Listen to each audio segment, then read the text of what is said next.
Bon, alors bienvenue à cette conférence. C'est la première que je fais dans ce salon sur comment le cheval a sauvé ma vie et pourquoi j'ai changé ma vie pour vivre avec les chevaux. En fait. Quand il y a 6 ans, j'étais principale de collège, j'étais chef d'établissement et j'ai fait un burn-out. J'ai complètement vrillé. 3 mois d'hémorragie. Rien à l'échographie, rien hormonal, rien. Tout était correct, sauf le corps qui m'a dit c'est fini, tu arrêtes. Et 3 mois d'hémorragie, c'est un peu comme une voiture sans essence, ça démarre plus le matin, ça marche pas. Et parallèlement à ça, je montais un petit peu à cheval dans un club à côté de la maison, et ce club avait des poulinières. Et dans l'allée des poulinières, il y avait un jeune cheval qui s'appelait Éole, qui avait 2 ans. Et ce poulain de 2 ans avait été enfermé dans un box pendant 1 an. Donc je ne sais pas si vous imaginez un enfant de 4 ans qui a besoin de vitalité être enfermé dans des toilettes pendant 1 an sans sortir. Et ce cheval était agressif et mordait. Et je ne sais pas pourquoi, il a essayé de me choper l'épaule et je ne sais pas pourquoi je me suis mis dans la tête que ce cheval-là, j'allais m'en occuper. Et comme j'étais complètement grillée, j'étais sans énergie, j'étais sans rien, j'ai pu passer beaucoup de temps avec lui. Et alors, je me suis approchée du box, et puis j'attendais, il venait me voir, un peu de carotte, mais je ne pouvais pas le toucher, parce que de toute façon, il attaquait, il était dangereux.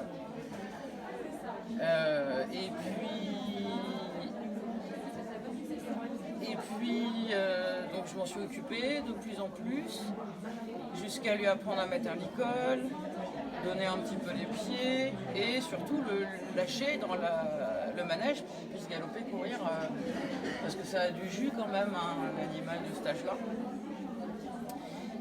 Et le temps que j'ai passé avec lui, tout ce qui s'est passé entre nous a fait que progressivement je suis tombée très amoureuse de ce cheval. Puis avec cette espèce de certitude que j'allais l'aider, j'allais être là pour lui, j'allais l'aider. Et un jour, ce cheval a disparu des écuries où j'étais.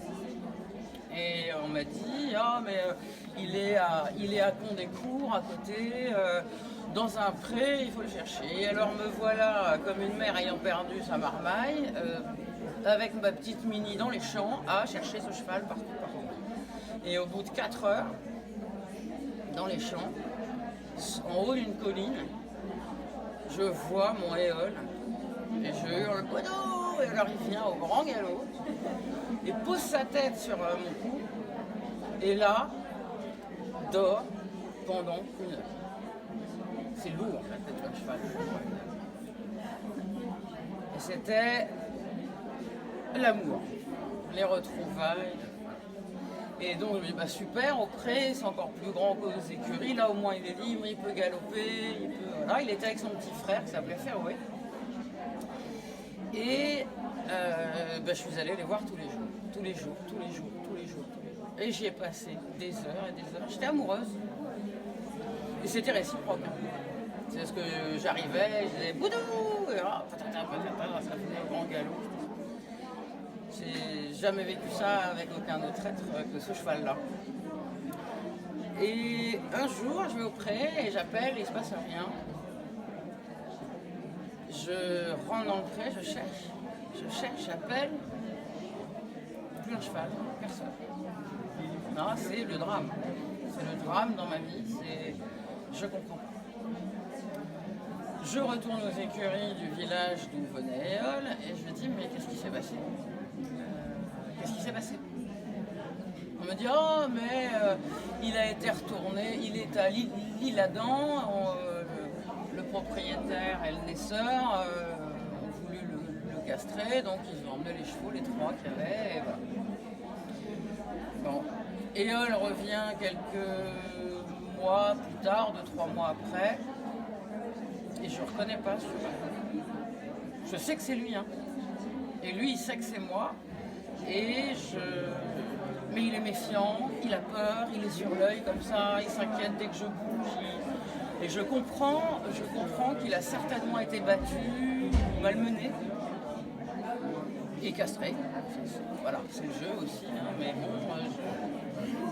Et donc je reprends mon parcours avec lui. On se pose, on se met ensemble. Et rebelote. Disparition des halls du pré, un matin j'arrive, personne. Et pareil, je hurle son nom dans un prévide et c'est vertigineux parce que je vais à l'Isle-Adam, je retrouve le naisseur de ce cheval et il me dit mais de toute façon c'est pas ton cheval, il est parti à Reims. Il a été vendu, il est parti à Reims. Je comprends que je ne verrai plus jamais chez lui. C'est le drame. Le drame. Et une mère qui perd son gamin, c'est le drame. Bon. Je déménage à Naufle, là où je suis. Je rencontre l'équipe coaching et je rencontre un homme qui est exposant là, qui s'appelle Wassini, qui est mon formateur, parce que du coup je me décide de me former avec le cheval. Je me dis mais moi je ne peux pas être coach sans faire de l'équicoaching et donc je me forme et lui me dit je vais le voir et je dis voilà j'ai besoin d'une séance, ça va pas, j'arrive pas, donc comme je travaille sur moi, je fais une espèce de carte de mon problème et je dis voilà, et on travaille le deuil des halls. Et je travaille avec un cheval qui s'appelle Shaman. Et ce cheval-là m'explique, enfin en tout cas je comprends que c'est parce que Éole était un cheval que cette relation-là avait pu se faire. Et des animaux, j'ai eu des chats, j'ai eu des chiens, j'ai eu plein d'animaux. Aujourd'hui j'ai des poules, des canards et voilà. Et j'ai toujours aimé ça et je comprends que c'est parce qu'Éole était un cheval. Il faut savoir quand même, petite parenthèse, que quand j'avais 12 ans, j'habitais dans la Creuse avec un pré avec des chevaux où je me sentais très très bien. Et lors d'une promenade à cheval avec mon frère, il a eu un accident qui lui avait mis 3 mois de coma, chute de cheval, paralysé. Et donc dans ma famille, pas question d'entendre parler des chevaux parce que c'est des bêtes dangereuses. Mais déjà, quand j'étais gosse, j'avais ce truc. Et donc lors de cette séance avec Wassini, je me rends compte que bah oui, Éole est un cheval et que du coup, moi, je ne peux pas faire sans les chevaux parce que cet amour-là, cette relation si intime, si douce, si authentique, si vraie, si nue, c'est parce que c'est un cheval. Et donc,